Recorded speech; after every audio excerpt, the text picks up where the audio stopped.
Bonjour chers téléspectateurs, chers compatriotes congolais, une fois de plus, bonjour.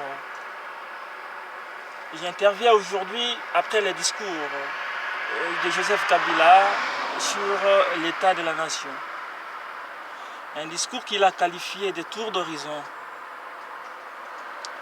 et dont nous avons pensé que c'était réellement un tour d'horizon, mais un tour d'horizon qui tourne sur un cercle vicieux, ne touchant pas le point saillant. Il a parlé de tout sauf de lui-même. Autrement dit, toutes les grandes questions autour desquelles le peuple attend des réponses adéquates, des réponses appropriées, n'ont pas été abordées. Et nous pensons que c'est un discours populiste prouvant sa mauvaise foi de vouloir laisser la gestion du pays entre les propres citoyens, de laisser les citoyens congolais lui-même décider de l'avenir de son pays, de laisser le pays entre les mains des autres compatriotes qui ont également la compétence, plus que lui d'ailleurs, pour pouvoir mener à bon ces bateaux. Qu'est-ce qui est plus important pour nous maintenant? L'important, ce ne sont pas les discours. Ce que nous attendons, ce sont des gestes. Ce sont des actions et des réalisations sur le terrain. Il a parlé de la nouvelle rébellion qui vient de naître. Mais pourquoi cette rébellion vient de renaître pour le moment? C'est parce que c'est une organisation. C'est parce que c'est une préparation. Parce que c'est une distraction. Il nous a préparé cette distraction depuis longtemps. Il voudrait que les élections n'aient pas lieu en 2016 et que tout aille jusqu'en 2017. C'est une préparation qui ne tient plus debout parce qu'il voudrait avoir des raisons, il voudrait donner des alibis à l'organisation du scrutin et introduire le pays dans une espèce de transition.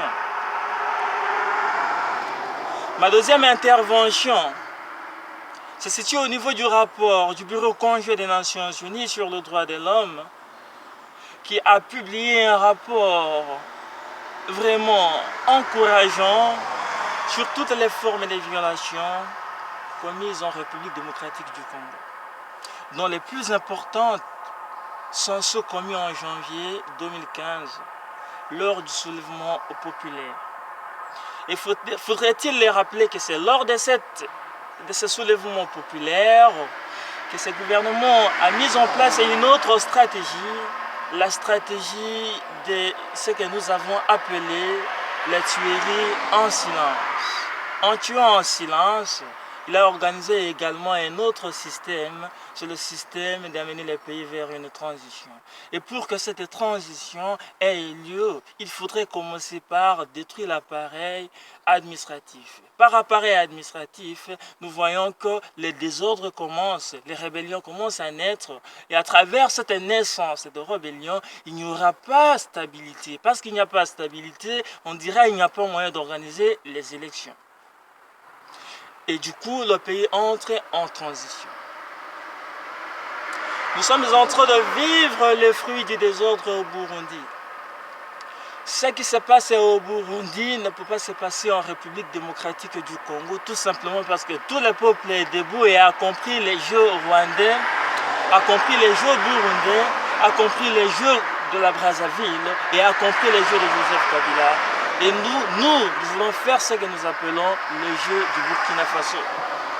Permettre à ce que le peuple prenne soin de la situation, prenne les choses en main et décide de son avenir, de son propre avenir, en permettant à ce qu'il y ait l'alternance au pouvoir, en permettant que les citoyens congolais, qui soient également compétents, qui ont l'expérience politique, qui ont une expérience économique, qui ont la connaissance de la sociologie et qui ont la connaissance de la psychologie même du citoyen, arrivent à diriger le pays pour orienter ces derniers vers la voie du développement.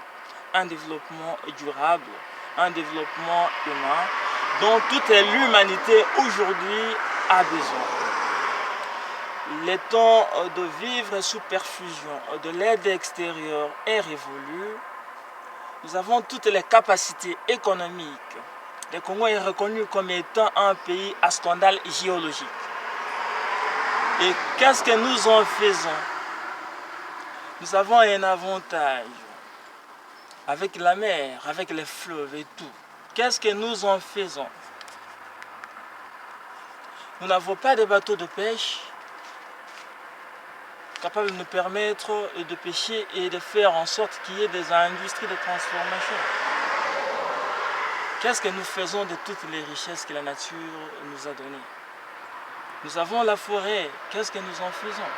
Voilà autant de questions qui demandent qui est deux hommes capables. Voilà autant de questions d'actualité. Voilà autant d'urgences. Des choses comme ça que le peuple a besoin à apporter des réponses adéquates. Au lieu de faire un tour d'horizon inutile qui tourne sur un cercle vicieux, qui tourne autour des questions dont on sait déjà. Deuxième élément, c'est que c'est un discours populiste. C'est un discours populiste d'un général de guerre qui est venu enraguer ses combattants. Il est venu faire ce que nous appelons l'éveil de conscience. Dire à sa famille politique, écoutez, je ne vous lâche pas et ne lâchez pas le Congo. Le Congo nous appartient, nous devons continuer à diriger le Congo, même sous un coup de marteau. Donc, il est venu encourager l'ensemble de sa famille politique sur sa ligne, qui est celle de ne pas laisser le pouvoir, qui est celle de replonger le pays dans l'instabilité, qui est celle de replonger le pays dans un recul sans précédent, qui est celle de veiller les tueries, qui est celle d'organiser des massacres à grande échelle. Trop, c'est trop. Trop, c'est trop. Tous les signaux démontrent que ce dernier ne partira jamais par la voie pacifique. Et donc, il attend à ce qu'il y ait un soulèvement populaire pour qu'il parte. Tous ceux qui sont tués jusqu'ici, toutes les familles qui n'ont jamais enterré leurs siens en paix, n'ont plus besoin d'assister à de tels spectacles. Nous voudrions qu'il y ait l'organisation des élections libres, crédibles et apaisées. Le Bureau conjoint des Nations Unies a publié un rapport. Ce rapport tourne autour de toutes les violations massives des libertés et droits humains commis par le gouvernement en place, commis par Joseph Kabila et tous ses collaborateurs, en commençant par l'inspecteur provincial de la police civile de Kinshasa, le tout-puissant Célestin Kanyama, dit esprit des morts, sans oublier l'inspecteur national de la police, Charles Bisengiman, en passant par son ministre de la communication et des médias, qui croit vouloir cacher toute la vérité en faisant des éloges poétiques sur ce qui se passe. Alors qu'il a en face de lui de grands poètes qui connaissent la stratégie. Il a en face de lui des grands romantiques qui savent lire le temps et qui lisent tous les écrits scientifiques sur cette question.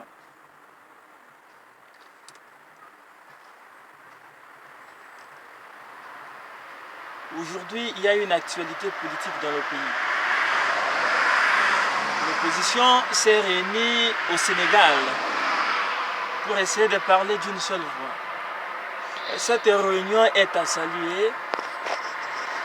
Parce que nous n'avons jamais eu une opposition unie en République démocratique du Congo. Nous n'avons assisté jusqu'aujourd'hui qu'à des théâtres.